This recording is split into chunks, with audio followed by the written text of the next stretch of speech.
নমস্কার বন্ধুরা, সিসিস ওয়ার্ল্ডে আপনাদেরকে সুস্বাগতম। আজকে আমি স্যান্ডউইচ বানানো শেখাবো কিভাবে খুব ইজি পদ্ধতিতে এটা করতে পারবেন।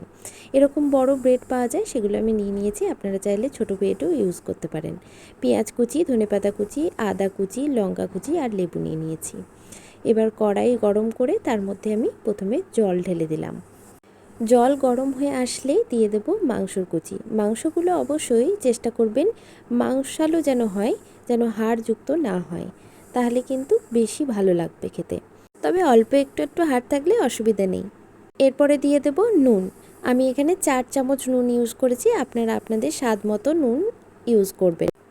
এরপরে জলের মধ্যেই দিয়ে দেব পেঁয়াজ কুচি, আদা কুচি আর রসুন বাটা। এরপরে একটু বাঁধাকপির পাতাকে কুচি কুচি করে দিয়ে দিয়েছি। এগুলো দেওয়ার কারণ হচ্ছে পেঁয়াজ কুচি, আদা কুচি আর রসুন বাটা এগুলো দারুণ ফ্লেভার এনে দেয় মাংসর মধ্যে। তো তার জন্য অবশ্যই জলে যখন সেদ্ধ করতে দেবেন তখনই কিন্তু এটা দিয়ে দেবেন। তাতে কিন্তু দারুণ সুন্দর একটা ফ্লেভার আসে, যেটা কাউকে খেতে দিলে বুঝতেই পারবে না যে কেন এত সুন্দর লাগছে। এবার বলি মাংস কীভাবে সেদ্ধ হয়েছে বুঝবেন। এরকম সাদা সাদা যদি হয়ে আসে মাংসগুলো, তার মানে জানবেন যে মাংস ভালোভাবে সেদ্ধ হয়ে গেছে। মুরগির মাংস সেদ্ধ হতে বেশি কিন্তু সময় লাগে না। এই যে মাংস পুরোপুরি সেদ্ধ হয়ে গেছে। এবার আমি আপনাদেরকে দেখাবো যে মাংসগুলো কিভাবে আপনারা পিস করবেন। অ্যাকচুয়ালি পিস আমরা করি না, আমরা এইভাবে কাঁটা চামচ দিয়ে এগুলোকে ছাড়িয়ে নিই। দেখবেন মাংস যদি সেদ্ধ হয়ে যায় তাহলে কিন্তু খুব ইজিলি এইভাবে মাংসর পিসগুলো ছেড়ে ছেড়ে চলে আসবে। এতে কিন্তু আপনার স্যান্ডউইচের টেস্ট আরও বেড়ে যাবে। যদি আপনি গ্রাইন্ডারে পেস্ট করে দেন বা কুচি কুচি করে দেন মাংস, সেক্ষেত্রে কিন্তু অতটাও ভালো লাগে না যতটা এই প্রত্যেকটা এইভাবে যদি ছাড়িয়ে নেন, তাহলে যেভাবে খেতে সুন্দর লাগে সেরকম টেস্ট কিন্তু অন্যভাবে পাওয়া যায় না। আর দেখুন কি সুন্দর মাংসগুলো সেদ্ধ হয়েছে। এইভাবে আমি সমস্ত মাংসগুলোকেই কিন্তু ছাড়িয়ে নেব।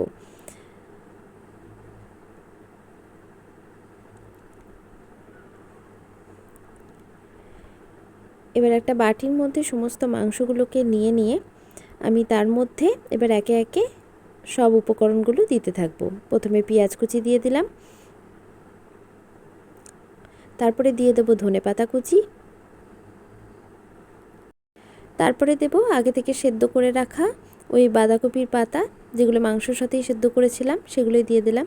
আর এই লঙ্কা কুচি, আপনারা আপনাদের টেস্ট মতো লঙ্কা গুঁড়োও দিতে পারেন। আর এই যে লেবুটা আমি পুরোপুরি গেলে দিয়ে দিচ্ছি। আপনারা লেমন জুস যেগুলো কিনতে পাওয়া যায় সেগুলো ইউজ করতে পারেন। এবার মেয়োনিজ দিচ্ছি। মেয়োনিজের কথা বলি যে মেয়োনিজটা কিন্তু একটু বেশি দিতে হবে। আমি এখানে দুরকম ফ্লেভার নিয়েছি, আপনারা একরকমও ইউজ করতে পারেন, কিন্তু একটু বেশি দেবেন। কারণ পাউরুটিটা যেহেতু শুকনো শুকনো থাকে, মাংসটাও যদি বা ভেতরের পুরটাও যদি শুকনো হয়ে থাকে, তাহলে কিন্তু সমস্যা হবে, খেতে ভালো লাগবে না।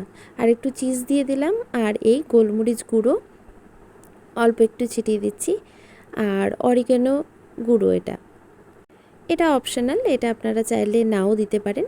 তারপরে এই পুরো পুরটাকে ভালোভাবে মাখিয়ে নিতে হবে। এটা আর গ্যাসে দেওয়ার বা অন্য কিছু করার দরকার নেই, শুধু মাখিয়ে নিলেই হবে। কিন্তু ভালোভাবে সুন্দরভাবে এটাকে মাখাতে হবে। মাখানোর সময় যদি শুকনো শুকনো মনে হয় তবে আরও মেয়োনিজ কিন্তু আপনারা অ্যাড করতে পারেন, সেটাও কিন্তু জুসি আনার জন্য। ফাইনাল এরকম দেখতে হবে। এটাকে অনেকে স্যালাড হিসেবেও খায়, চিকেন স্যালাড হিসেবে। আমরা এখন আপাতত পুর হিসেবে ব্যবহার করছি। এবার পুরের মধ্যে এটাকে ফিল করে দেবো পুরোপুরিভাবে। যেহেতু বাড়িতে খাবো একটু বেশি করেই দেব, দোকানে একটু কঞ্জুসি করে, তার জন্য আমরা বাড়িতে কিন্তু একটু বেশি বেশি করে দিয়েই ফিল করব। এবার চারিদিকে ভালোভাবে স্প্রেড করে নিচ্ছি, যাতে কোনো জায়গায় বেশি কোনো জায়গায় কম যেন না হয়। এরপরে এর মধ্যে সস দিয়ে দেব।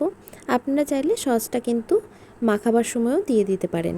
এরপরে সসটাকেও কিন্তু চারিদিকে ভালোভাবে ছড়িয়ে নিতে হবে, নাহলে এক জায়গায় সস পড়ে থাকবে আর এক জায়গায় পড়বে না, সেটাতে কিন্তু খেতে ভালো লাগে না।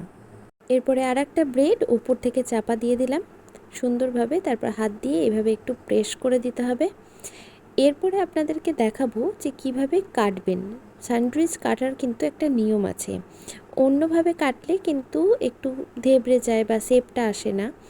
তো কোনোভাবেই এইভাবে বসিয়ে কাটবেন না, তাহলে কিন্তু শেপটা নষ্ট হয়ে যাবে, অনেক সময় সাইডগুলো কেটে যায়। তো এই মাঝখানে বসাবেন, বসিয়ে সোজা এইভাবে চাকুটাকে বসিয়ে দেবেন। তাহলে দেখবেন সুন্দরভাবে কিন্তু কেটে গেছে আর একদম সুন্দর শেপ চলে আসে। অপোজিট সাইডটাও আমি একইভাবে কিন্তু কেটে নেব, মাঝখানে বসাবো, তারপরে এইভাবে কেটে নেব। দেখুন কত সুন্দর ছেড়ে গেল। এই আমার স্যান্ডউইচ রেডি। আপনারাও বাড়িতে ট্রাই করে দেখুন, বাইরের আর খেতে মন হবে না। আর অবশ্যই জানাবেন কেমন লাগলো। আমি তো যাচ্ছি স্যান্ডউইচ খেতে, কিন্তু আপনারা যাবেন না? চ্যানেলটা একবার ঘুরে আসুন আর সাবস্ক্রাইব করে নিন, তারপরে যাবেন। ধন্যবাদ।